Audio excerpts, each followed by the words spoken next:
time since I've done a video.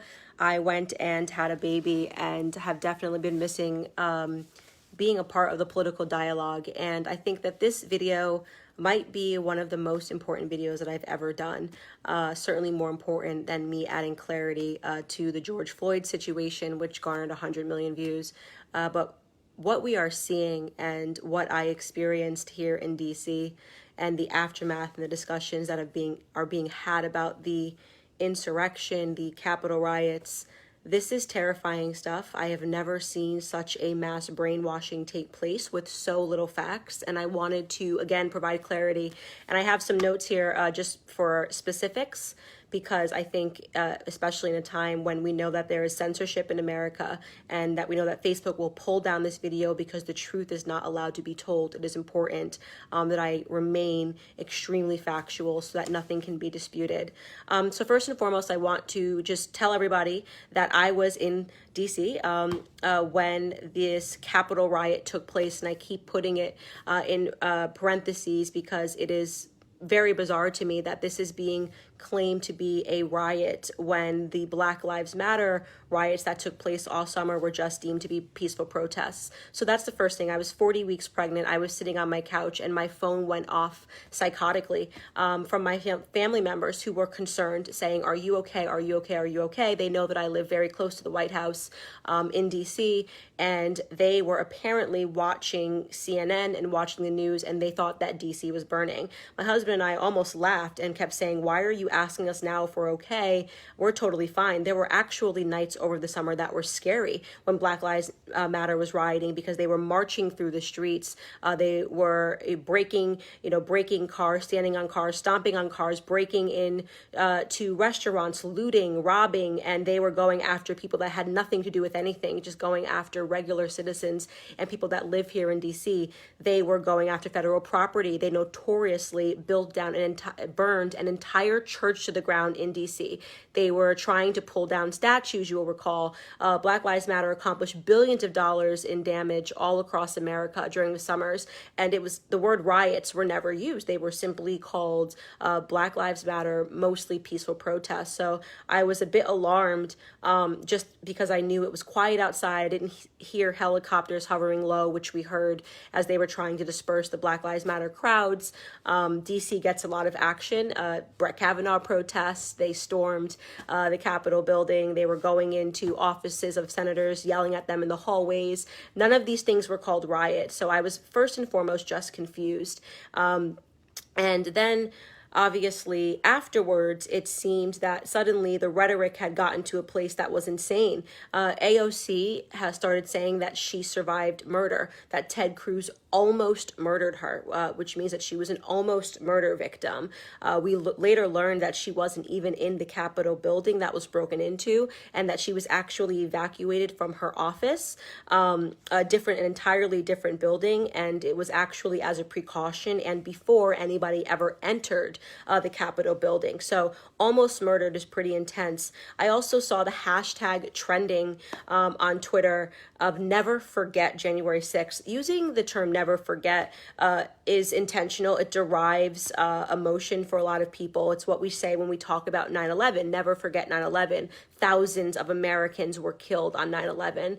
It was a horrible terrorist act and something that we should definitely never forget. Never forget also for a lot of people derives memories of the Holocaust, obviously, something that we should never forget. Millions of people were executed in camps during World War II, and it's something that we have entire museums dedicated to talk about the horrific tragedies and the things that happened. So why would the hashtag never forget be used to describe people entering a federal building illegally, which was done? Nobody is denying that people illegally entered. We saw the glass was smashed. We saw some clips where they were let in, it seemed, and they were walking in, but definitely other clips in which they were not. So that aspect is not being denied. But why try to derive such a serious imagery to people's heads? Tucker Carlson brought to attention the fact that CNN, in a really extreme manner, compared what happened on January 6th to the Rwandan genocide. Just to put that into perspective, 1 million plus Tutsis were killed during the Rwandan genocide. and they were killed in horrific means, burned alive, entire cities, people slaughtered in the streets with machetes. 1 million plus people were killed. And they are now saying that what happened on January 6th was akin to the Rwandan genocide. That should offend you, just from a stance of, if you have a brain cell. What those people lived through in Rwanda was incredibly real. 70% of the Tutsi population in Rwanda was taken out. And they're saying that January 6th was like this. If you ask the average person who does not think critically and just accepts what the media tells them to, and who is buying into this rhetoric that something big happened on January 6th, they will say people were killed. And that is accurate. People were killed. People died during January 6th. People died. That is 100% accurate. What they cannot tell you beyond that is, how did they die?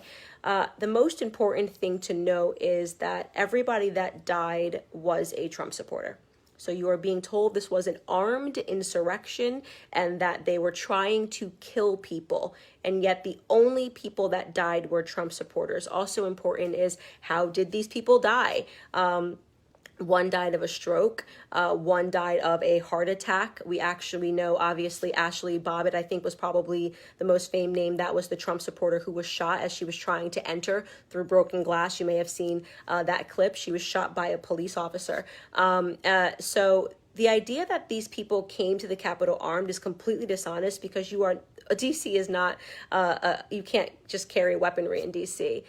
We are not a conceal and carry district. District of Columbia is just, you just can't have weapons on you. Even people, former police officers that come in here, they're just not allowed to carry weapons in DC. So this idea of these people were armed, the first question you should be asking is, with what? Tucker Carlson also did an analysis of tracing where the idea of an armed insurrection came from. And it was from, you may have heard, a police officer died. He was one of the 5 people that died that day. You should be asking yourself how that police officer died. Initially, the New York Times reported that he was beat to death with a fire extinguisher. What people don't know is that was fully debunked. That entire storyline is a lie. There was no police officer that was beat to death by unarmed insurrectionists with a fire extinguisher. There is no evidence to support that claim. In fact, after the riot, he went to his office and texted his brother and said that he was pepper sprayed twice, and 24 hours after, he died. So that's another story that leads to a dead end. It's completely untrue. There was no police officer that was beaten by any Trump supporters or any people that were at the Capitol that day with a fire extinguisher. So, and allegedly, by the way, that police officer who did die, being the 5th person, died from a stroke. Now, that can't be confirmed. That was told by the police chief, or one of the people at the police station had said that he died of a stroke, but he was subsequently cremated and no autopsy was performed. So all of this to say that every single person that died was a Trump supporter. And yet right now you have Democrats going around saying that they were almost murdered. The people were not armed, unless you're assuming that having a Trump flag and wearing a MAGA hat is a form of being armed. There's no people that have been accused of having weapons. But here's the most significant part, where you could say, okay, if you're going to use the word a terrorist, then I think it's fair to say that it was an act of terrorism, that we know that pipe bombs were inserted, and the media ran with this. There were bombs that were planted at the RNC and the DNC headquarters. The first thing that a critical thinker would say in knowing that is, why the RNC and the DNC headquarters? If they're a Trump supporter, why would they put pipe bombs under the RNC headquarters? And if they were a Democrat supporter, why would they put pipe bombs at the DNC? So that was already weird. What's weird about that also is that it turns out with time, of course, when the truth actually comes out, that those pipe bombs were planted the night before. So that did not happen. That was not a part of the Capitol riots. It had nothing to do with people going into the building and entering it illegally, which I've already said I disagree with. I don't think, and under any circumstances, that people should be breaking glass and going into buildings to take selfies and to take the Speaker of the House, whatever it is they took from her, and were taking, pictures and making a mockery. I don't support that at all. But it is important to stick to the facts, which is that these pipe bombs were inserted or placed the night before, and the FBI still, which I find to be incredulous, has not determined who placed the pipe bombs. So that could be a Democrat that placed them. That could be a Republican that placed them. I find it unbelievable that a couple of blocks from the White House where the president lives, they have still not determined who placed those pipe bombs. In fact, I think, and I'm speculating here, it's an opinion that they do know who placed those pipe bombs, and they are withholding information from the public and allowing the media to run away with it and allowing people to believe that it was Trump supporters, and it just factually speaking was not. That is an unknown. Very little is known about what actually happened this day. But we are being told that it was a Rwandan genocide where millions of people died. This is really scary stuff, and what's scary is that so many people fell into this delusion. People were reporting people that they live with, their neighbors, their brothers, their sisters, people that they went to school with, and saying they were in the Capitol that day, report them, something should happen to them, these people should be arrested. And so you're sort of allowing this poisonous thing to happen where you're having people turn on each other absent any facts.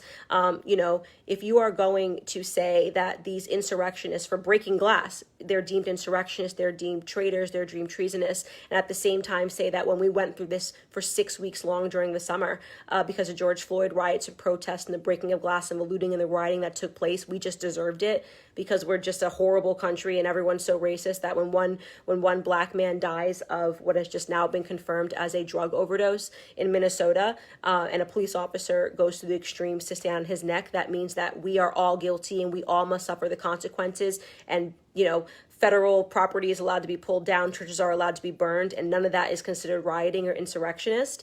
But some idiots break glass and go into a Capitol building. No politician gets hurt.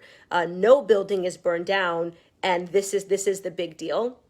An important historical lesson here, and I think what everyone should take the time to look up is the Reichstag fire, the notorious Reichstag fire that took place in Germany, in Berlin. And it was at a time when the Nazis were against the communists and trying to seize power in America. And, it has been still quite nebulous on the details of who actually started the fire in Parliament. But the Nazis seized the opportunity. One communist allegedly started a fire in Parliament, and the Nazis used that as a pretext to garner sympathy and to pretend that this act was so horrible that they now had a right to strip people of civil liberties. And it is how the Nazis assumed a totality of power in Germany, in Germany, in Nazi Germany. They forced the Reichstag, it was called the Reichstag Fire Act to be signed. I think it was called an act, the Reichstag Fire Decree to be signed, and it allowed them to mass arrest all of their, anybody who was politically dissident, anybody who didn't agree with them. It allowed them to seize basically ultimate power and to stop these people in their tracks. And they seized so many civil liberties. They shut down publications, they shut down speech, they started censorship, and this is exactly almost textbook what the Democrats are doing right now, except there was no fire. There was no fire that happened, and yet they are accusing essentially 80 million Americans of being political terrorists. They are shutting down shows. They are saying they wiped the Parlay app entirely. They are now saying, in collaboration with the tech companies, that nobody is allowed to question the results of this election because it led to this horrific event where only Trump supporters died. That makes no sense, right? And so they are censoring accounts, thousands of accounts that they're saying are guilty on Twitter for this insurrection. They've censored a sitting president. And one of the most notable things is that they keep showing this clip of Trump saying, march to the Capitol, and they stop the clip short because they don't want you to hear the end of the sentence where he says peacefully and patriotically. So they're outright lying about what the president said so that they can censor him and 80 million voting Americans who supported the president in this election. They've canceled accounts. They've shut down publications from being able to have a voice. Parlay, which was the social media app that conservatives were conversing on because Twitter had started this mass censorship. Apple and Google kicked them out of the store and used some absurd thing like, well, you're guilty of the insurrection, even though Trump wasn't even on Parlay. So Trump is guilty, but Parlay is guilty, but 80 million Americans are guilty. And what they're really doing is they're seizing civil liberties. They're taking away our right to free speech. It's why when I make these videos, I tell you, hit the share button, because we know that this video could be wiped tomorrow because there is mass censorship going on in America. The truth is not allowed to be told. We saw this all during the election cycle when they basically said if it goes against the narrative that we've agreed upon, we will take it and we will do away with it. And it's a scary time to be in this country when there are so many people, even though I believe more people know the truth, there are more people that don't. I do these videos because people around the world need to understand what's happening in America. We essentially we have the tech in collaboration with the mainstream media, and they are shutting down speech, censoring, lying, smearing, and libeling regular Americans. We had Bank of America begin going through the charges, talk about seizing civil liberties of its clients to see if they were around the Capitol on January 6th to do what with that information. Nobody knows, right?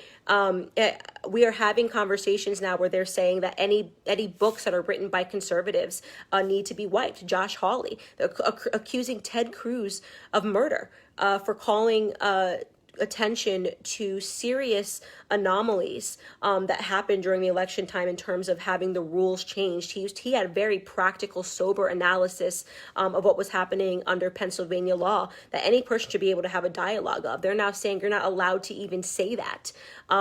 Here's my question, and I'll wrap it up with this. If you are the Democrats and you are saying that you legitimately won this election and Joe Biden is, by your metrics, the most popular American president that's ever run. He got more votes than Barack Obama. He was that energetic and passionate, and he moved the nation in such a way that you have the most popular president ever sitting in the White House.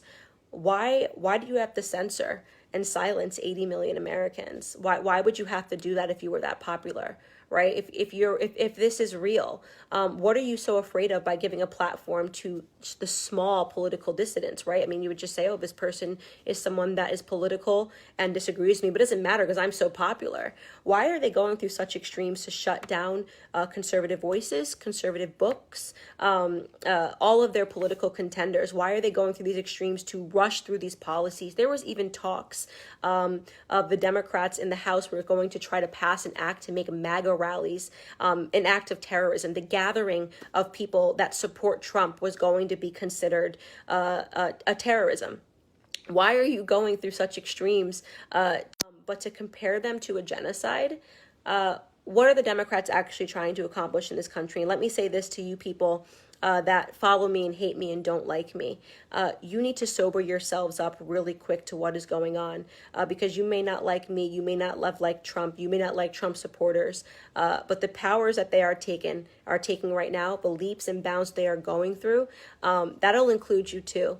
One day that will include you too, right? This is not, they're just going to come inward and inward and inward. And eventually, when they say that you can't even critique us on Facebook and you agreed with that and thought it was great because they were going after Trump supporters, eventually you're going to have something to critique, and you're not going to be allowed to do that.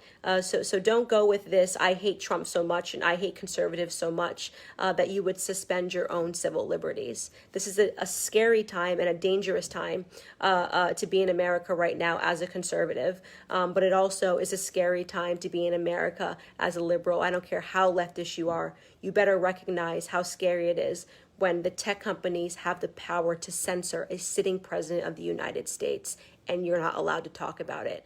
I encourage everybody to share this video. I missed you guys. I missed having these chats. Share.